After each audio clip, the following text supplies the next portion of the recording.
마음을 정돈하시고 주악에 맞춰 조용한 기도 드리심으로 강림절 제4주 하나님 앞에 예배 영광 올려드립니다. 다 같이 조용한 기도 드리시겠습니다.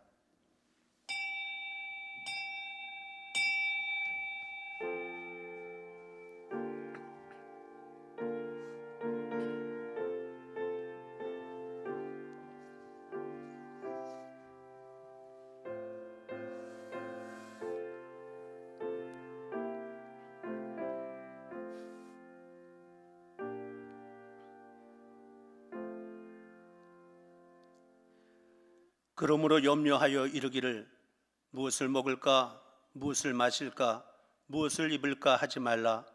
이는 다 이방인들이 구하는 것이라. 너희 하늘 아버지께서 이 모든 것이 너희에게 있어야 할 줄을 아시느니라. 그런즉 너희는 먼저 그의 나라와 그의 의를 구하라.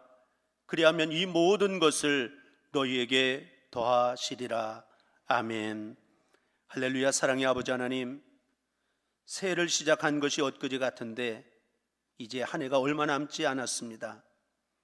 지나온 시간들 속에서 하나님의 은혜로 여기까지 왔습니다. 남은 시간도 끝까지 최선을 다하여 땀 흘리게 하시고 멈추지 않고 끝까지 믿음으로 달려가게 하옵소서. 우리 주 예수 그리스도의 이름으로 간절히 기원하옵나이다. 아멘. 다 자리에서 일어나셔서 찬송 36장을 함께 부르십니다.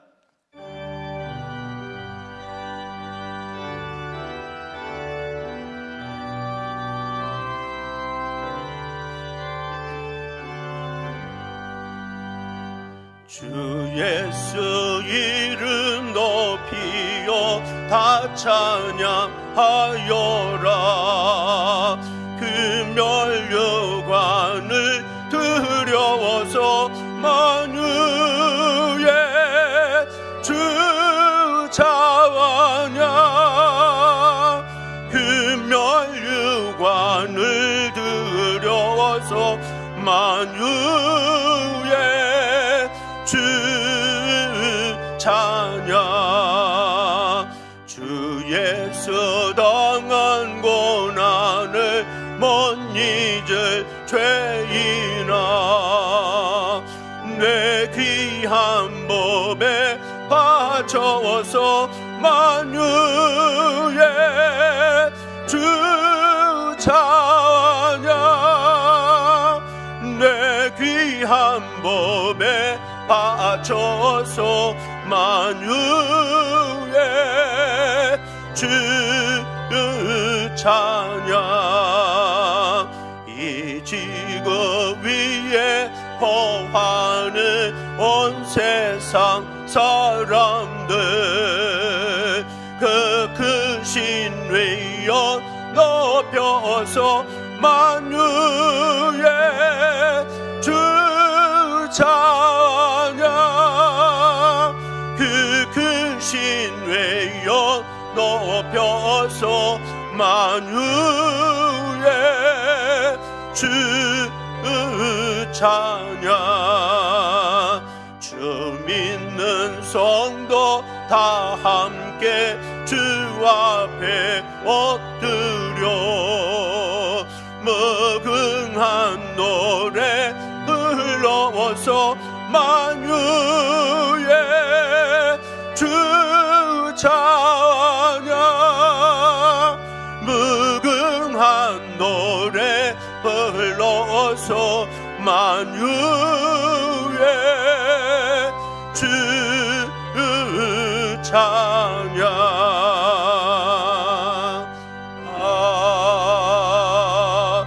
아멘. 찬송가 되는 교동문 118번, 구주강림 4번이 되겠습니다. 118번입니다. 나는 시온의 의가 빛같이 예루살렘의 구원이 햇불같이 나타나도록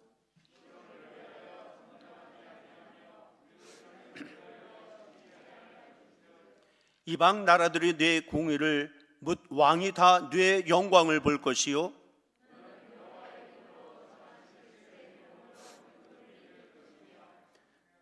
너는 또 여호와의 손의 아름다운 관, 네 하나님의 손의 왕관이 될 것이라.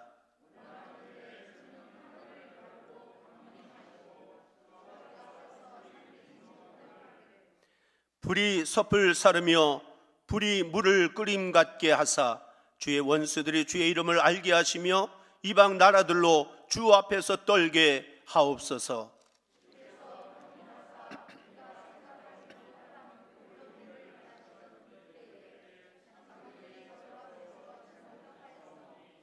주 외에는 자기를 앙망하는 자를 위하여 이런 일을 행한 신을 옛부터 들은 자도 없고 귀로 들은 자도 없고 눈으로 본 자도 없었나이다. 아멘. 다시 사도신경을 통해 우리 신앙 고백을 하나님 앞에 드리겠습니다. 전능하사 천지를 만드신 하나님 아버지를 내가 믿사오며 그 외아들 우리 주 예수 그리스도를 믿사오니 이는 성령으로 잉태하사 동정녀 마리아에게 나시고 본디오 빌라도에게 고난을 받으사 십자가에 못 박혀 죽으시고 장사한 지 사흘 만에 죽은 자 가운데서 다시 살아나시며 하늘을 오르사 전능하신 하나님 우편에 앉아 계시다가 저리로서 산 자와 죽은 자를 심판으로 오시리라. 성령을 믿사오며 거룩한 공예와 성도가 서로 교통하는 것과 죄를 사하여 주시는 것과 몸이 다시 사는 것과 영원히 사는 것을 믿사옵나이다. 아멘. 송영 5장입니다.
다 자리에 앉아 주시길 바랍니다.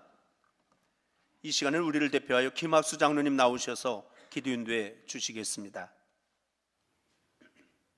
두려워 말라, 내가 너와 함께함이라. 놀라지 말라, 나는 네 하나님이 됨이라. 내가 너를 굳세게 하리라 하시며 지금까지 함께하여 주시고 넘치는 축복으로 2021년 한 해를 살게 하신 하나님 감사합니다.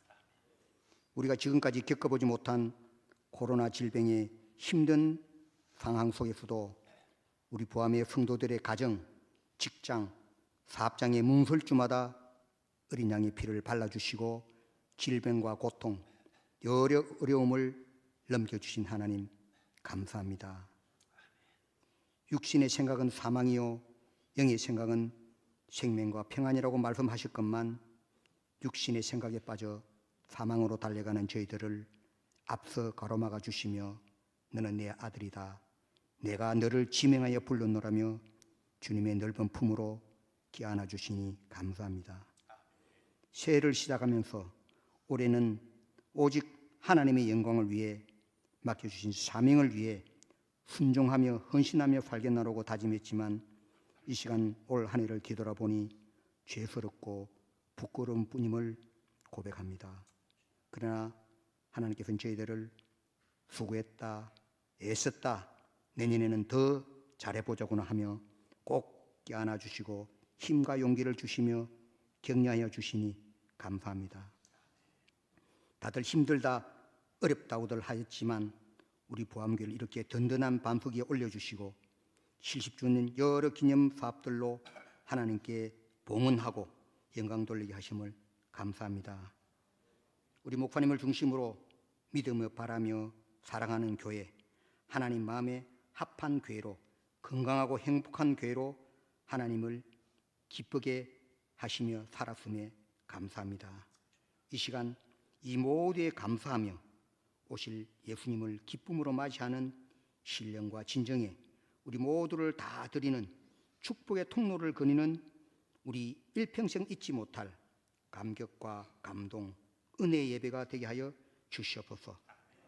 이제 얼마 남지 않은 올 한 해를 뒤돌아보며 내년 2022년 하나님께서 맡겨주실 사명을 기대하며 축복이 넘치는 예배가 되게 하여 주시옵소서. 지극히 높은 곳에서는 하나님께 영광이요, 땅에서는 하나님이 기뻐하신 사람 중에 평화로다. 임마누엘 예수님의 오심을 기뻐 찬양하며 하나님께 영광을 돌리게 하옵소서. 하나님, 특별히 우리의 자녀들, 하나님이 주시는 원대한 꿈을 꾸게 하시고 하나님의 법도를 잘 지키며 오직 하나님 주시는 복으로 살아가게 하옵소서. 그들이 무릎 꿇고 하나님을 간절히 찾을 때 꼭 만나주시고 그들의 기도에 응답하여 주시옵소서. 하나님, 이 시간 육신의 아픔으로 부르짖는 이들에게 찾아오셔서 내 기도를 들었노라, 내 믿음대로 될지어다라는 하나님의 음성을 들려 주시옵소서. 고쳐 주시옵소서. 하나님, 사랑하는 우리 담임 목사님 장중에 붙들어 주시고 하나님의 꿈을 이루는 성령 충만한 목자로 세워 주시옵소서. 목사님의 목회 모든 과정마다 하나님께서 일일이 감수하여 주시고 우리 부함의 성도들을 푸른 초장, 맑은 시냇 물가로 이끌어가게 하여 주시옵소서. 이제 특별히 새롭게 우리 김준호 부목사님을 보내주셔서 감사합니다.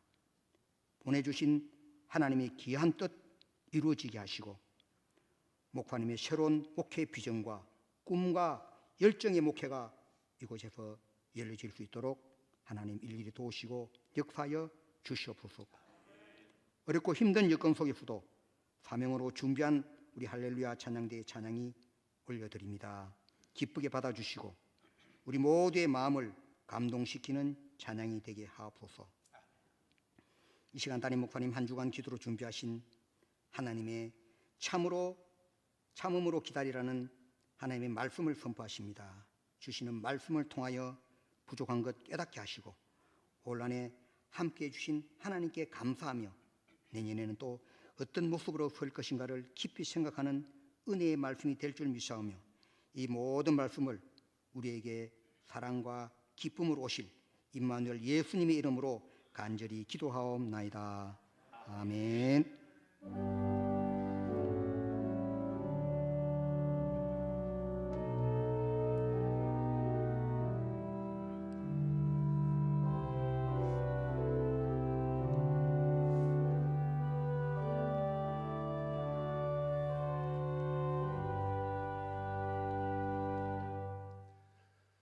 오늘 이 시간 우리에게 허락해 주시는 하나님의 말씀 로마서 8장 18절로부터 25절까지를 봉독해 드리겠습니다. 신약성서 250면에 있습니다. 로마서 8장 18절부터 25절입니다. 생각하건대 현재의 고난은 장차 우리에게 나타날 영광과 비교할 수 없도다. 피조물이 고대하는 바는 하나님의 아들들이 나타나는 것이니 피조물이 허무한 데 굴복하는 것은 자기 뜻이 아니요 오직 굴복하게 하시는 이로 말미암음이라. 그 바라는 것은 피조물도 썩어짐의 종노릇한 데서 해방되어 하나님의 자녀들의 영광의 자유에 이르는 것이니라. 피조물이 다 이제까지 함께 탄식하며 함께 고통을 겪고 있는 것을 우리가 아느니라. 그뿐 아니라 또한 우리 곧 성령의 처음 익은 열매를 받은 우리까지도 속으로 탄식하여 양자 될 것 곧 우리 몸의 속량을 기다리느니라. 우리가 소망으로 구원을 얻었음에 보이는 소망이 소망이 아니니 보는 것을 누가 바라리요. 만일 우리가 보지 못하는 것을 바라면 참음으로 기다릴지니라. 아멘. 이 이 시간에는 할렐루야 찬양대에 찬양이 있겠습니다.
할렐루야 찬양대의 은혜로운 찬양 진심으로 감사를 드립니다. 우리가 하나님의 말씀인 성경을 우리가 늘 가까이 하며 살아가고 있습니다. 때로는 통독하면서 하나님의 말씀을 읽어갈 때도 있지만 자신의 삶의 형편과 처지에 따라 또 선택하여 성경을 읽을 때도 있고, 또 시간이 없어서 바쁘다는 그런 이유 때문에 성경을 읽지 못하는 사람들은 그때마다 강단에서 선포되어지는 하나님의 말씀을 들어가면서 우리가 이 시대를 어떻게 살아가야 하는지를 다시 한번 고민도 해보고 또 결단을 해나가기도 합니다.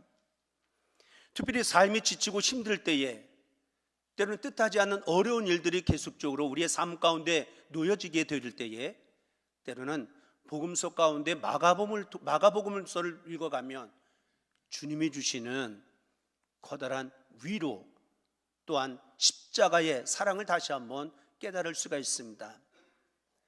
또 뿐만 아니라 시편이나 욥기라든지 또 베드로 서신 같은 경우도 우리가 삶이 지치고 피곤하고 힘들고 어려울 때에 더 가까이 하며 읽어가는 가운데 하나님의 뜻을, 하나님의 음성을 발견할 때가 많이 있다라고 생각이 되어집니다. 그 가운데 베드로 전서에 있는 말씀 가운데 보면 핍박을 받고 있는 신앙 공동체에게 쓴 베드로 사도의 위로와 격려의 편지가 쓰여져 있습니다. 베드로는 편지 첫머리에서 고난받는 이들을 하나님의 택하심을 받아 흩어져 살고 있는 나그네들이다라고 그렇게 베드로 사도가 이야기를 합니다. 다시 말하면 세상에서 환영받지도 못하고 갖은 멸시와 어려움을 당하고 있는 소수의 집단이라고 하는 점에서 마치 나그네와 같다라고 하는 표현으로 베드로 사도는 베드로 서신을 시작하고 있습니다. 또한 베드로는 지금 그들이 세상에서 나그네처럼 살아가는 이유가 있다라고 한다면 하나님께서 당신의 목적을 이루시기 위해서 그들을 친히 선택하셨고 불러 보내셨기 때문이다. 다시 말하면 우연한 삶이 아니라 하나님의 뜻과 섭리가 우리의 인생 가운데 언제나 믿음의 길 가운데 함께하고 있다라고 하는 사실을 단언하고 있습니다. 그런데 문제는 우리가 그리스도인이라고 하는 하나님이 불러주신 사명과 소명의식을 가지고 살아가는 믿음의 성도들에게 너무나도 많은 고난과 환난이 다가오고 있다라고 하는 것입니다. 죄를 저지르고 잘못을 해서 고난을 받는 것이라고 한다면 당연하다라고 우리가 생각할 수도 있겠지만 신앙을 가졌다라고 하는 이유 때문에 하나님을 믿는다라고 하는, 예수님을 믿는다라고 하는 이유로 말미암아 고난을 받는 것을 우리가 믿음이 아니고는 버텨내기도 극복하기도 참으로 어려운 일이라고 말할 수가 있을 것입니다. 하지만 베드로는 그리스도인으로 살아가면서 받는 고난은 믿음을 연단하는 도구가 되어진다. 내 믿음을 더욱더 강하고 내 믿음을 더욱더 굳세게 하기 위하여 연단시키는 그런 도구가 고난이다 라고 전제하면서 오히려 하나님은 그런 고난과 시련을 통해서 성도들을 칭찬과 영광과 존귀에 이르게 하실 것이다 라고 그렇게 말하고 있습니다. 더 나아가서는 고난을 이겨내기 위해서 앞서서 고난을 당하신 예수 그리스도의 십자가를 다시 한번 기억하고 예수 그리스도를 모델로 삼아 믿음으로 따라갈 것, 이것을 권면하는 메시지가 베드로 서신 가운데 기록이 되어지고 있습니다. 오늘 본문 말씀 바로 앞단락에 있는 말씀도 마찬가지로 사도 바울은 죄와 사망에서 해방된 성도는 하나님의 양자, 다시 말하면 천국 기업을 물려받을 상속자로서 마땅히 성령에 힘입어서 의를 쫓는 생활이 되어야 할 것이다 라고 말씀을 하고 있습니다. 그리고 이어서 본문에서는 성도의 미래와 현재의 모든 것을 포함해서 완전한 구원, 그리고 궁극적인 승리에 대한 확신, 이것을 지니면서 어찌 보면 소망이 없는 세상 같지만 소망이 넘치는 삶을 살아나가야 할 것을 권면해 주는 메시지가 오늘 본문 말씀 안에 기록이 되어지고 있습니다. 특별히 본문은 성도가 비록 이 세상에서 참기 힘든 고난을 받는다 할지라도 우리가 주님을 닮아가는 성화의 노력을 게을리하거나 때로는 아무리 힘들고 어렵다 할지라도 낙망치 말아야 할 이유가 무엇인지, 또 뿐만 아니라 그러한 고난 속에서도 성도의 궁극적인 구원이 성취되리라고 하는 확실한 두 증거가 있다. 그게 뭐냐? 성령의 도우심과 하나님의 성실하심에 있다라고 하는 것을 강조해 주고 있습니다. 사랑하는 성도 여러분, 오늘 우리는 구원의 확신을 가지고 살아가고 있는지, 우리가 강림절기를 맞이하면서 다시 오실 주님을 맞이하기 이전에 정말 2000년 전에 나 같은 죄인을 구원하기 위하여 이 땅에 오신 예수님, 그 예수님을 내 삶 중심에 모시고 나는 진정 구원받았다라고 하는 확신을 갖고 살아가고 있는지 다시 한번 점검해보는 우리 모두가 되어져야 될 줄로 믿습니다. 만일에 구원의 확신이 있다라고 한다면, 정말 구원받은 확신이 있고 천국의 확신이 있다라고 한다면, 지금 말할 수 없는 힘들고 어려운 고난이 있고 아픔이 있고 고통과 괴로움이 있다 할지라도 우리는 견딜 수가 있고 현재의 고난을 얼마든지 참아낼 수가 있게 될 것입니다. 왜냐하면 내일에 대한 소망 때문에 현재가 힘들고 어렵더라도 견디고 평안을 지켜 살 수 있는 것은 주님께서 저와 여러분들에게 약속하신 평안, 그 약속의 말씀을 붙들고 살아가기 때문에 어떤 환경과 시대, 그 문제 속에서도 우리는 참고 기다림의 신앙을 가지고 살아갈 수 있는 우리 모두가 되어져야 될 줄로 믿습니다. 우리는 예수님께서 무엇보다도 평안을 제자들에게, 예수님을 믿고 따르는 제자들에게 남겨주셨다라고 하는 사실에 대하여 다시 한번 우리 모두도 진심으로 감사할 수 있는 우리 모두가 되어져야 될 줄로 믿습니다.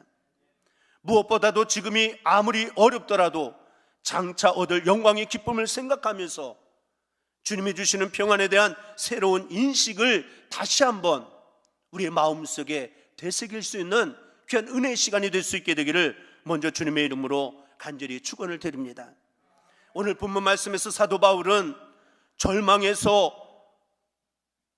가운데 있는 삶 가운데 소망을 더욱더 확신하면서 사도 바울은 분명하게 고백을 합니다. 18절에 있는 말씀 가운데 보면 생각하건대 현재의 고난은 장차 우리에게 나타날 영광과 비교할 수 없도다. 지금 현재는 말할 수 없는 힘든 상황이지만 앞으로의 미래의 삶에 대한 것은 지금과는 비교할 수 있는 영광의 세계가 반드시 있다. 하나님의 약속, 이 약속의 말씀을, 구원의 확신을 가지고 믿고 그 믿음을 가지고 살아간다라고 한다면 우리는 어떤 절망 가운데도 소망 중에 살아가는 믿음의 성도가 되어져야 될 줄로 믿습니다. 어떤 박물학자가 누에고치를 연구하다가 이른 아침에 무슨 소리가 들려서 잠결에 깨어났는데 누에고치가 자꾸만 벽을 두드리는 소리가 그렇게 새벽부터 크게 들려졌습니다. 그래서 여기서 이제 나비가 나와야 되는데 나비가 나오려고 자꾸만 몸부림치는가 보다, 그런 생각을 가지고 조그만 가위를 가져다가 그 누에를 이렇게 잘라주었습니다. 빨리 나올 수 있도록. 그런데 깜짝 놀란 것은 나비가 날라올 줄 알고 기대했는데 나비가 나온 것이 아니라 이상한 흉측하게 생긴, 자신 스스로 잘 움직이지도 못하고 기지도 못하고 겨우 꿈틀꿈틀대는 이상한 형체, 흉측한 그런 모습이 뚝 나오게 되어졌습니다. 왜 나비를 기대했는데 왜 이렇게 흉측한 것이 나왔을까?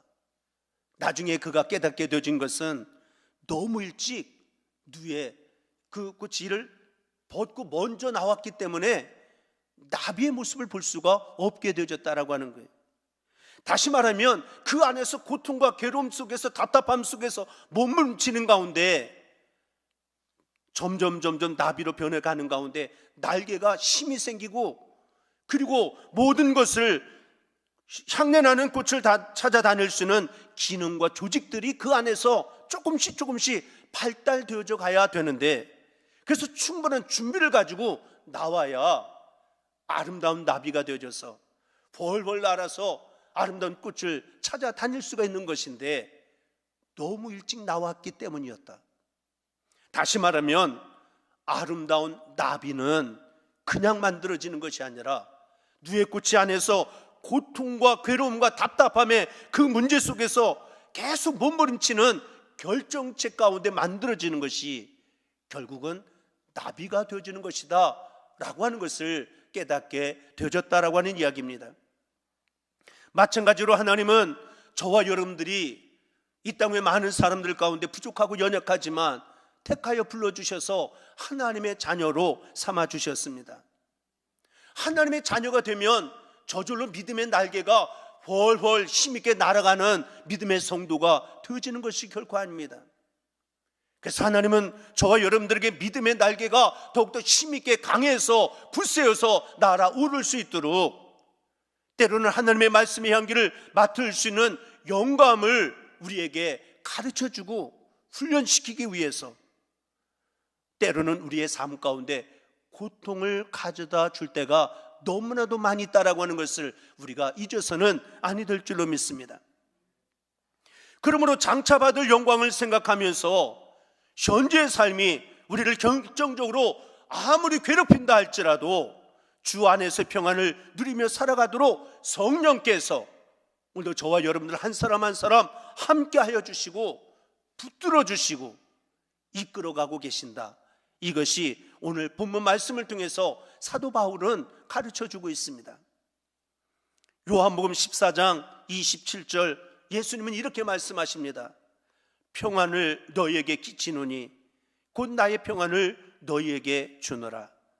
내가 너희에게 주는 것은 세상이 주는 것과 같지 아니하니라. 너희는 마음에 근심하지도 말고 두려워하지도 말라라고 주님이 말씀하고 있습니다. 이토록 주님은 제자들에게 평안을 수없이 강조하셨을 뿐만 아니라 또한 그 평안을 너희에게 준다라고 그렇게 거듭 주님은 말씀하셨습니다.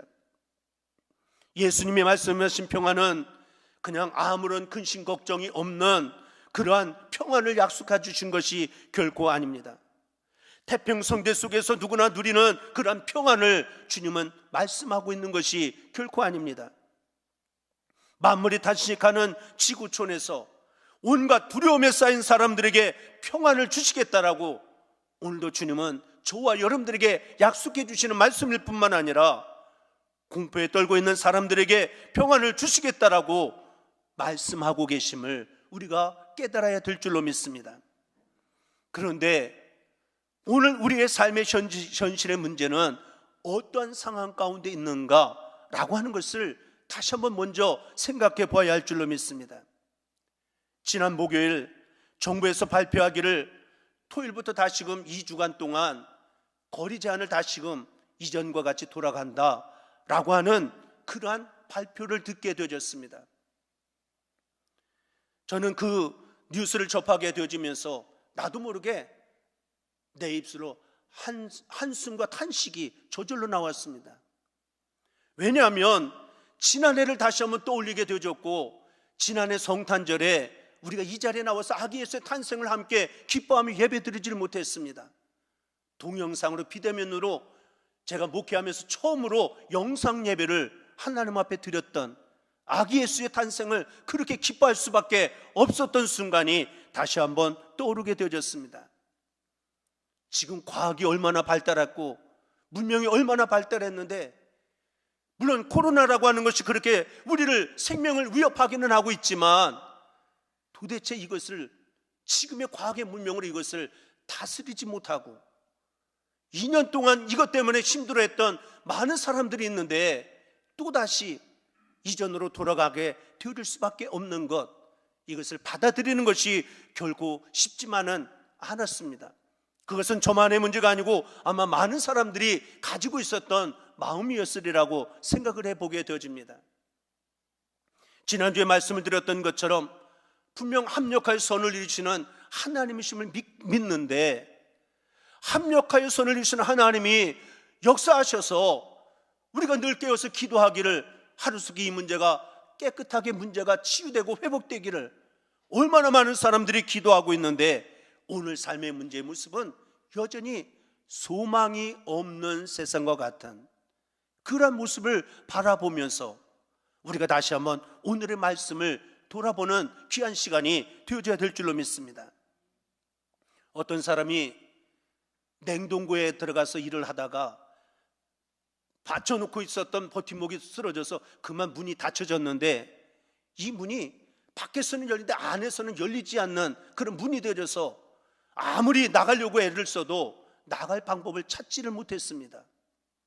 아무리 두드려서 누군가가 오겠지 하고 기다려도 1시간, 2시간 지나도 어느 누구도 문을 열어주는 사람이 아무도 없었습니다. 많은 시간이 지나가면서 자신도 모르게 여기에서 이제 나는 생을 마감하게 되어지는가 보다, 죽음이 점점 내 앞에 다가오고 있구나 라고는 절망적인 생각이 그의 마음을 강하게 붙들고 그를 놓아주지를 아니했습니다. 이제는 점점 시간이 지나가면서 죽음에 대한 두려움과 공포가 밀려오기를 시작을 했고, 그래서 옆에 뭔가 붙잡히는 걸 가지고 벽에다가 자신의 마지막의 심정을 글로 써놓기도 하면서 죽음을 준비하기를 시작을 했습니다. 사람이 발견되지 않으니까 찾아 나서기를 시작했고, 그러는 가운데 그 다음 날에 되어서야 그 냉동고 문을 누군가가 열어보았습니다. 그런데 한 사람이 쓰러져 있었고 그는 이미 죽어 있는 상태였습니다. 다시 말하면 이 냉동고는 며칠 전부터 고장이 나서 지금 그 안에는 그냥 얼어 죽을 만큼의 그런 냉동이 되어지는 것이 아니고 산소도 충분히 공급되어지고 있는데 왜 이 사람이 여기서 죽었을까? 굶어서 죽은 것도 아니고 질식해서 죽은 것도 결코 아닌데, 분명한 것은 죽음이라고 하는 두려움의 공포 때문에 그것이 점점 심장을 쥐어오면서 결국은 죽음에 대한 공포와 절망감에 스스로가 죽어갈 수밖에 없었다라고 하는 것이었습니다. 만약에 그가 그 안에 갇혀 있었지만 분명히 누군가가 문을 열고 들어올 것이다라고 하는 소망의 끈을 놓치지 아니했고, 분명히 하나님을 향한 소망이 그에게 분명히 있었다라고 한다면 절망적인 상황 가운데도 결코 죽지 아니하고 살아남을 수 있었을 터인데, 허무하게 죽음의 공포 가운데 죽어갈 수밖에 없었던 한 사람의 이야기. 마찬가지로 오늘도 우리가 하루하루를 살아가고 있지만 여러분들, 내일에 대한 소망이 얼마나 소망이 있습니까? 내일에 대한 소망, 기대가 없이 살아간다라고 한다면 오늘은 살아있지만 하루하루가 살아가기가, 버텨내기가 얼마나 힘든 세상인지 알 수가 없다라고 하는 것입니다. 그러나 내일에 대한 소망을 가지고 살아간다라고 한다면, 특별히 믿음을 가진 성도로서 나에게는 오늘 죽어도 천국이 있다라고 하는 확실한 구원의 확신과 소망을 가지고 살아간다라고 한다면 어떤 고난도 능히 극복할 수 있는 그러한 초능력적인 의지, 힘을 발휘하여 모든 것을 극복하며 이겨내는 삶을 살아가는 우리 모두가 되어지게 될 줄로 믿습니다. 다시 말하면 이 세상은 인간적인 눈으로 보면 소망이 없어 보이는 세상처럼 보여지지만, 그러나 주님이 주시는 그 평안을, 약속해 주신 평안을 내 마음속에 품고 살아간다라고 한다면 어떤 절망적인 상황 가운데도 우리는 소망이 넘치는 삶을 살아가게 될 줄로 믿습니다. 오늘 본문에서 사도 바울은 22절에서 이렇게 이야기합니다. 피조물이 다 이제까지 함께 탄식하며 함께 고통을 겪고 있는 것을 우리가 아느니라. 다시 말하면 이 땅에 살아가는 모든 피조물들이 다 탄식을 하고 고통을 당하며 살아가고 있다라고 하는 것입니다. 그러면 주님은 우리에게 평안을 약속해 주셨고 소망을 가지고 살아가는 우리들에게는 희망이 있어야 되는데, 왜 사도 바울이 보았던 당시의 상황, 그 모든 피조물들이 탄식하며 그러면서 고통 가운데 살아가야만 되어졌을까? 그 이유가 무엇이었을까? 먼저 첫째로는 악한 마귀 사탄이 주님이 우리에게 평안을 주시고 평안을 누리며 살아가는 것, 이것을 질투해서 이 평안을 빼앗아 가려고 우리의 마음속 깊은 곳까지 자꾸만 침투해서 우리의 마음속에 시기심, 질투심, 탐욕과 위선, 거짓으로 가득 찬 그런 사람들을 만들어가면서 세상을 점점 혼란과 무질서 가운데 빠져가도록 만드는 악한 영의 사단의 역사가 오늘 이 시대 마지막 때에 점점 강하게 일어나고 있기 때문에, 그래서 믿음의 성도의 삶 가운데도 소망이 없는 것처럼 보여지는 세상이 자꾸만 펼쳐질 수밖에 없다라고 하는 것입니다. 뿐만 아니라 온갖 우상과 적그리스도의 최후의 발악이 마지막 때가 되어져서 마지막 때가 가까우면 가까울수록 우리가 어떻게 살아야 하는지 강림절 둘째 주에도 말씀드린 것을 다시 한번 기억하면서 발악하고 있구나. 요즘 뉴스를 보면 겁나는 이야기들이 참 많습니다. 인간성은 점점 상실되어져 가는, 부모가 자녀를, 자녀가 부모를, 남녀가 서로 좋다고 만났던 사람들이 조금 의견이 달라지고 생각이 달라져서 헤어지기만 하면 이제는 뒤에 누가 쫓아오기만 해도 겁나는 세상이 되어지는, 무서운 세상, 두려움의 세상이 되어지고 말았습니다. 그런데 우리가 기억해야 될 것이 있다고 한다면, 이렇게 지구촌은 탄식하고 고통 가운데 살아가면서 점점 과속으로 멸망을 향하여 달려가고 있는데, 그 마지막은 공의로우신 하나님의 심판이 반드시 있다라고 하는 것을 우리가 기억하면서, 고통, 소망이 없는 세상, 거기에 함몰되어져 살아가는 인생이 아니고 다시 한번 믿음의 눈을 가지고 소망 있는 세상으로 힘있게 바라보면서 전진하며 살아갈 수 있는 우리 부함의 성도들이 되어줘야 될 줄로 믿습니다. 분명한 것, 성경은 우리에게 분명히 말씀합니다. 이 세상 소망 없는 것처럼 보여지지만 아니다. 세상은 소망이 있다. 이 세상은 여전히 소망이 반드시 있다라고 성경은 하나님을 우리에게 말씀을 하고 있습니다. 예레미야 29장 11절에 있는 말씀 가운데 보면, 여호와의 말씀이니라. 너희를 향한 나의 생각은 내가 아나니 평안이요 재앙이 아니니라. 너희에게 미래와 희망을 주는 것이니라. 아니, 우리의 삶은 힘들고 어려워 죽겠는데 하나님은 말씀하십니다. 재앙이 아니다, 평안이고, 그럼에도 불구하고 우리에게 미래와 희망을 오늘도 하나님은 주고 계신다고 성경은 분명히 우리에게 말씀을 하고 있습니다. 인간을 향한 하나님의 계획은 재앙을 주는 것이 아닙니다. 고통 가운데, 절망 가운데 한숨 짓고 탄식하며 고통 가운데 죽어가는 인생 되어지는 삶이 되기를 원하시는 것이 결코 하나님의 뜻이 아니라고 하는 것입니다. 그런 상황이지만 하나님은 우리에게 평안을 주시는 하나님이시라고 분명하게 우리에게 말씀을 하고 있습니다. 그런데 우리들의 현실은 말할 수 없이 황폐한 처지에 놓여 있습니다. 마치 이스라엘 백성들이 바벨론의 포로로 끌려가서 70년 동안 종살이하던 때와 다를 바 없는 그러한 현실 가운데 살아가고 있는 우리들에게 예레미야는 당시에 포로 가운데 있었던 이스라엘 백성들을 향하여 말씀하는 말씀 가운데 예레미야 29장 5절과 6절에 이렇게 말씀을 하고 있습니다. 너희는 집을 짓고 거기에 살며 텃밭을 만들고 그 열매를 먹으라. 아내를 맞이하여 자녀를 낳으며 너희 아들이 아내를 맞이하며 너희 딸이 남편을 맞아 그들로 자녀를 낳게 하여 너희가 거기에서 번성하고 줄어들지 아니하게 하라. 다시 말하면 소망 없이 살아갈 수밖에 없는 환경이고 형편이고 처지인데 하나님이 그들에게 하시는 말씀이 뭡니까? 너희들은 결코 쇠잔하지 아니할 것이다. 번성하게 될 것이다. 안락하게 될 것이다. 열매를 먹게 될 것이다.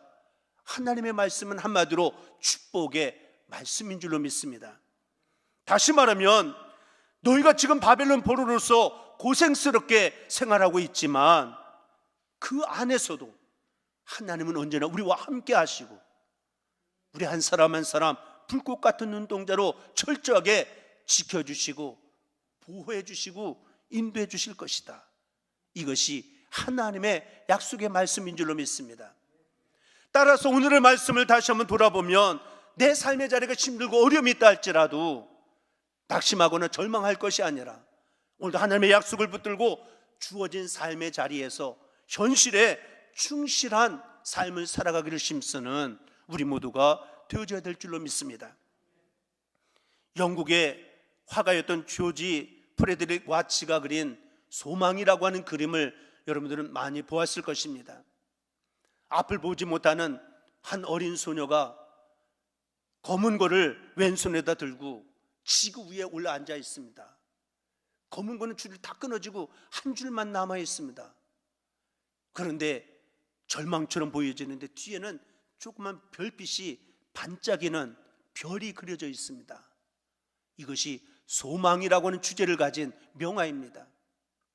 이 그림을 보면서 어떤 분이 희망의 속삭임이라고 하는, 미국이 남북전쟁으로 말미암아 많은 사람들이 비참하게 죽고 절망과 비탄 가운데 있었을 때에 우리에게 소망의 별빛이, 희망의 속삭임이 들려오고 있다라고 하는 것을 이 그림을 통해서 영감을 얻어서 희망의 속삭임이라고 하는 노래를 지어서 절망 가운데 많은 사람들이 함께 부르게 했다라고 하는 것입니다. 어찌 보면 이 희망이 없고 소망이 없는 세상처럼 보여지지만 여전히 하나님은 살아계시고, 하나님 우리에게 평안을 주시기를 원하시고, 하나님 우리에게 복 주시기를 원하시는 하나님을 믿는다라고 한다면 희망의 불빛이 항상 반짝반짝 빛나는 그러한 믿음을 가지고 전진하는 우리 모두가 되어져야 될 줄로 믿습니다. 오늘 말씀을 정리하면서 사랑하는 성도 여러분, 지금 삶의 현실이, 어떤 분은 위기가 찾아온 사람이 있을 수가 있습니다. 어떤 분은 아픔이 찾아왔습니다. 어떤 사람에게는 말할 수 없는, 견디기 힘든 고통이 찾아온 성도가 있을 수가 있습니다. 그런데 가만히 돌이켜보면 마치 70년간 바벨론의 포로로 끌려가면서 그곳에서 포로 생활했던 백성들을 생각해 보면 그보다는 지금 나의 삶이 더 힘들고 어려운 상황은 아니라고 생각이 되어집니다. 예수를 믿는다는 것 때문에 예수 그리스도의 십자가 부활을 전도하다가 사형을 당할 운명을 처지해 감옥 안에 투옥했던 초대교회 성도들, 그들을 비춰보면 지금 나의 삶의 자리가 그들과 어찌 견줄 수가 있겠느냐라고 하는 것입니다. 분명한 것은 주님께서 원하시는 것이 있는데, 그것은 현실 상황에 영향받지 않는 평안이 오늘도 우리에게 날마다 부어주시기를 간절한 마음으로 하나님은, 주님은 오늘도 소원하고 계신다라고 하는 것입니다. 두려움과 공포에 떨고 있는 제자들에게만 주시는 말씀이 아닙니다. 지금도 아파하고 고통을 당하고 위기를 만난 믿음의 성도들을 향하여 오늘도 저와 여러분들에게 주시는 참된 평안의 약속의 말씀, 그 약속의 말씀을 아멘으로 받는 저와 여러분들이 되시고, 오늘 말씀처럼 힘들고 어렵지만 조금만 더 참고 기다리면 반드시 희망의 속삭임, 별이 빛나고 있는 것처럼 반드시 밝아오는 세계에 아름다운 축복의 세계가 열려지는 복된 날이 우리의 삶 가운데 이루어지게 될 줄로 믿습니다. 예레미야 33장 3절에 있는 말씀 가운데 보면, 너는 내게 부르짖으라, 내가 내게 응답하겠고 내가 알지 못하는 크고 은밀한 일을 내게 보이리라. 우리가 늘 암송하는 말씀 아닙니까? 사랑하는 성도 여러분, 내가 지금 고통 가운데 있느냐, 그냥 편안히 살고 있느냐, 그것이 중요한 게 아닙니다.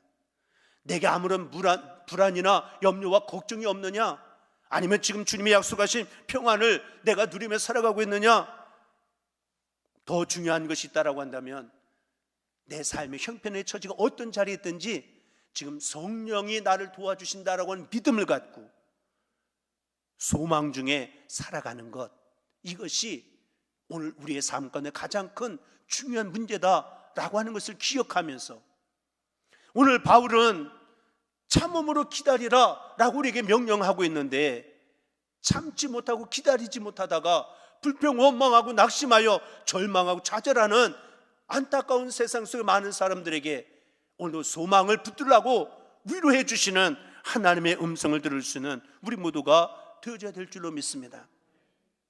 주 안에서 모든 것을 할 수 있다 고백했던 사도 바울처럼 오늘도 성령의 도우심을 받는 저와 여러분들 한 사람 한 사람 되셔서 고통을 감사로 바꾸어 나가는, 지난 주간 새벽 시간에 말씀을 나누는 것처럼 룻기서처럼 고통이 하나님의 은혜와 함께 찬양으로 바꿔지는 변화의 역사가 이루어졌던 것처럼 오늘도 우리 부함의 성도들에게 소망과 용기를 가지고 잠깐 참고 견뎌냄으로 말미암아 좋은 날을 맛보며 살아갈 수 있는 축복의 은혜가 여러분들의 삶 가운데 펼쳐질 수 있게 되기를 주님의 이름으로 간절히 축원을 드립니다. 오늘은 내가 바벨론에 있을 수 있지만 내일은 반드시 예루살렘으로 올라간다라고 하는 소망, 이 소망을 잃어버리지 말아야 합니다. 오늘은 내가 고난당하고 신경은 환경 가운데 있지만 하나님은 내가 부르짖고 간구할 때에 그 기도에 응답해 주시겠다라고 오늘도 약속해 주신 말씀을 기억하고 부르짖어 기도하며 하나님의 때를, 응답을 기다리는 그런 믿음의 자세를 지니는 우리 모두가 되어줘야 될 줄로 믿습니다. 힘들다고 어렵다고 낙심하고 불평하지 말고 한숨과 탄식 속에 눌려 살아가는 인생이 아니라 다시 한번 하나님을 향해 믿음의 눈을 가지고 겸손한 마음으로 무릎을 꿇고 더 기도하고 더 힘써서 하나님을 예배하고 찬양하며 살아나가는 우리 모두가 되셔서 우리의 삶 가운데 주님의 평안이 밀물처럼 밀려오는 은혜를, 축복을 경험하고 응답의 축복 가운데 묶여진 것 풀려지고 막혔던 것은 열려지고 높은 산이 낮아지는 축복의 역사를 이루어가는 저와 여러분들, 우리 포함의 모든 성도들이 다 되릴 수 있게 되기를 다시 한번 주님의 이름으로 간절히 축원을 드립니다. 기도하겠습니다. 사랑이 많으신 우리들의 아버지 하나님, 이곳저곳에서 들려오는 한숨과 탄식의 소리가 넘쳐나고 있는 시대 속에 믿음을 가진 우리의 삶에도 이런 모습이 점점 많아지고 있는 안타까운 모습 속에 다시 한번 참음으로 기다릴지니라. 하나님이 들려주시는 주님의 음성 다시 한번 마음속에 새기게 하셨사오니 낙심과 절망이 아니라 소망을 갖게 하시고 믿음으로 용기를 갖고 전진하며 나가기에 부족함이 없는 부함의 권속들이 다 되릴 수 있도록 축복의 은혜로 함께하여 주옵소서. 믿음과 기도가 살아 역사하는 축복의 은혜가 함께할 수 있는 믿음의 자리가 되릴 수 있도록 인도하여 주시기를 원하옵고 우리 구주 예수 그리스도를 받들어 간절히 기도드리옵나이다. 아멘. 다 찬송가 407장을 함께 부르시겠습니다. 407장입니다.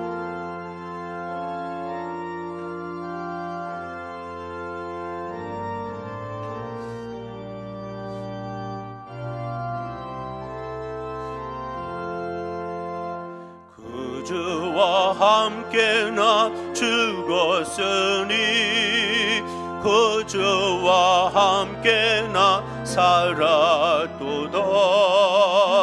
영광의 그날에 이르도록 언제나 주만 바라봅니다. 언제나 주는 날 사랑하사 언제나 새 생명 주시나니 영광의 그날에 이르도록 언제나 주만 바라봅니다.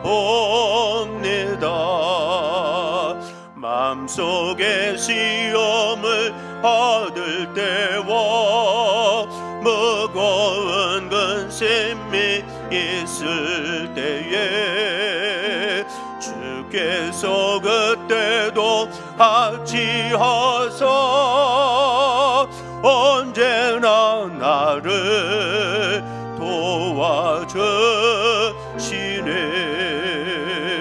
언제나 저는 날 사랑하사 언제나 새 생명 주시나니 영광의 그날에 이르도록 언제나 주만 바라봅니다. 뼈 아픈 눈물을 흘릴 때와 쓰라린 마음으로 탄식할 때 주께서 그때도 같이 하사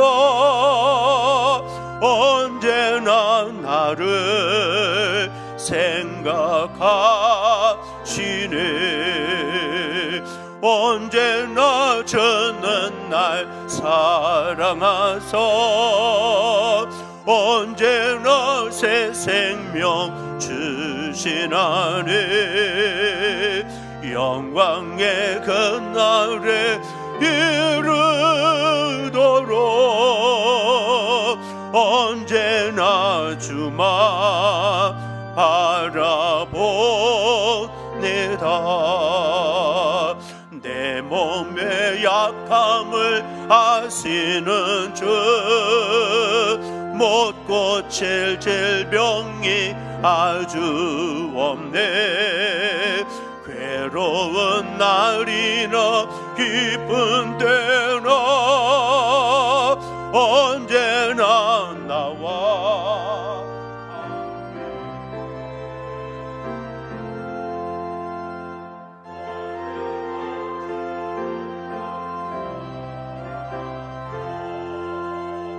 언제나 새 생명 주시나니 영광의 그날에 이르도록 언제나 주만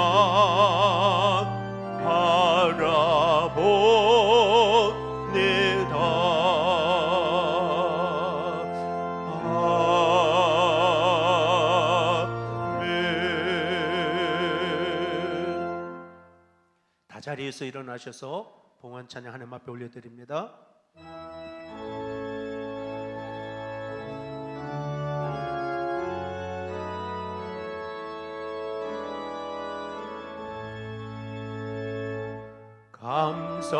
감사하라 내 영혼아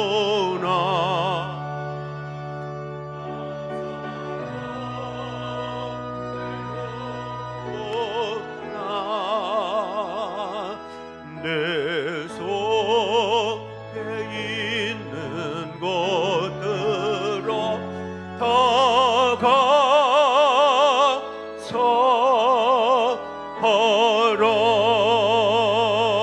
감사하라. 아멘. 기도하겠습니다.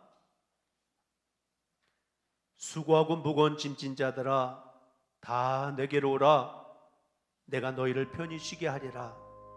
또 약속해 주시고 이 세상이 줄 수 없는 평안을 약속해 주시며 우리를 불러주시고 예배자로 세워주신 아버지 하나님, 하나님이 주시는 평안 이 시간 모든 심령마다 위에 마음속 깊이 채워지게 하시고 그 평안 가지고 험한 세상, 소망 없는 세상처럼 보이지만 소망 가진 자로 세상의 소망을 전하며 살아나갈 수 있는 주의 거룩한 백성들이 다 되릴 수 있도록 축복의 은혜로 함께하여 주옵소서. 오늘도 믿음으로 물질들여 제단을 쌓았습니다.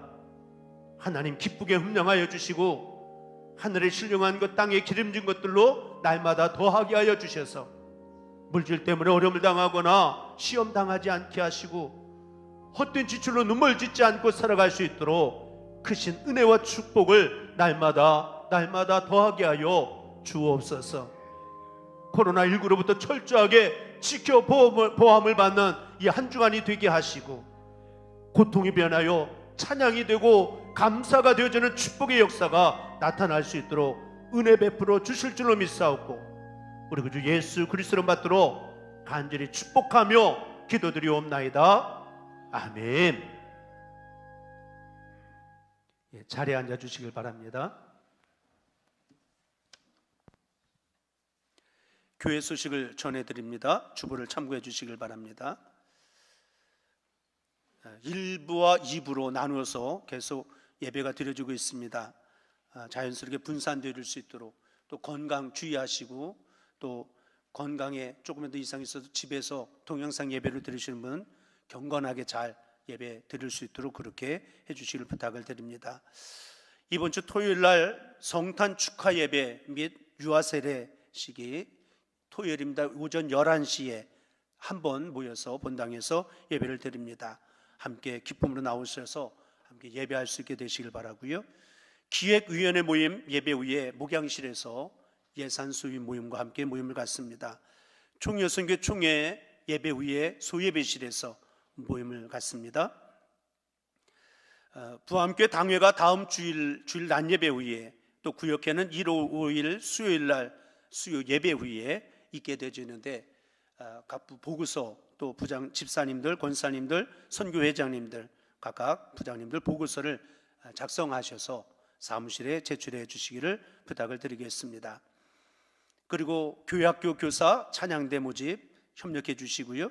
또 행복커피 신청 게시판을 이용해서 신청을 해 주시기를 부탁을 드리겠습니다.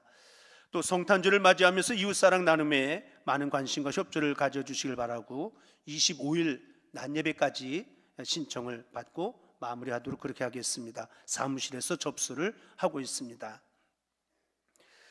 주일 낮예배 후에 여러 가지 속회 모임도 있고 각 이렇게 모임, 또 선교회 모임도 있고 이렇게 모임을 갖는 분들이 많이 있어서 차량 운행을 조금 조정해서 조금 늦게 12시 반 전후에서 나가도록 할 테니까 예배 끝난 다음에 좀 교제 나누시고 인사 나누시고 모임도 갖고 그렇게 하실 수 있도록 시간적인 여유를 좀 가져주시기를 부탁을 드리겠습니다.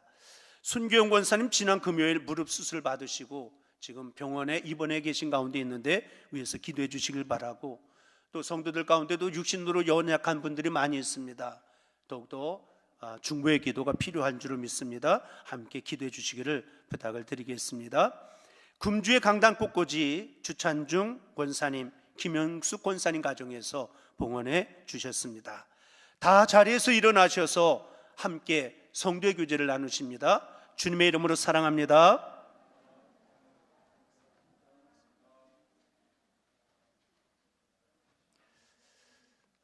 그리고 오늘부터는 예배 마치고 나가실 때 제가 악수하지 아니하고 목례로 인사하도록 하겠습니다. 이해를 해 주시길 바랍니다.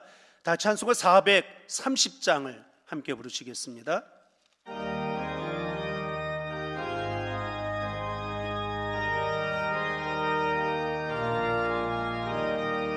주와 같이 길 가는 것 즐거운 일 아닌가.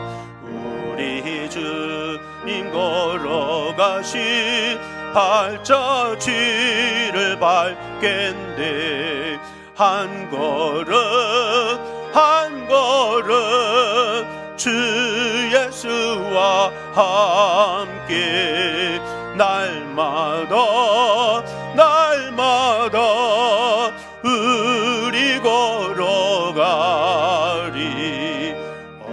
어린아이 같은 우리 미련하고 약하나 주의 손에 이끌려 생명길로 가겠네. 한 걸음 한 걸음 주 예수와 함께 날마다 우리 걸어가리. 꽃이 피는 들판이나 험한 골짜기라도 주가 인도하는 대로 주와 같이 가겠네. 한 걸음 한 걸음 주 예수와 함께 날마다 우리 걸어가리.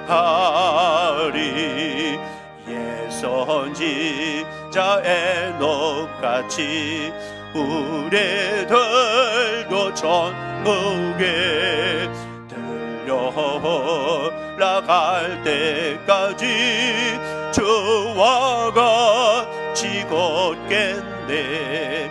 한 걸음 한 걸음 주 예수와 함께 날마다 우리 걸어가리.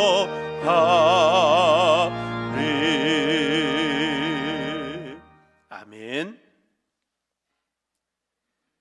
이제는 교회 머리가 되시는 우리 주 예수 그리스도의 은혜와 아버지 하나님의 무한하신 사랑하심과 성령님의 감화감동 역사 내주 교통하심이 오늘도 허락하신 말씀 마음판에 새기고 믿음으로 결단하며 삶의 자리로 향하여 나가는 사랑하는 권속들 머리 위에와 저들의 가정과 일터와 배움터 가운데 군병영 생활과 병원에 있는 식구들과 해외에 나가 있는 믿음의 식구들 가운데 이제로부터 영원토록 함께하여 주시옵시기를 우리 주 예수 그리스도를 받들어 간절히 축원하옵나이다.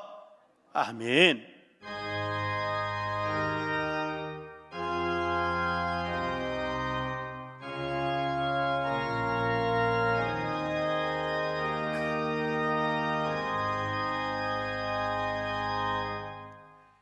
이상으로 모든 예배를 마칩니다. 믿음으로 승리하시길 바랍니다. 감사합니다.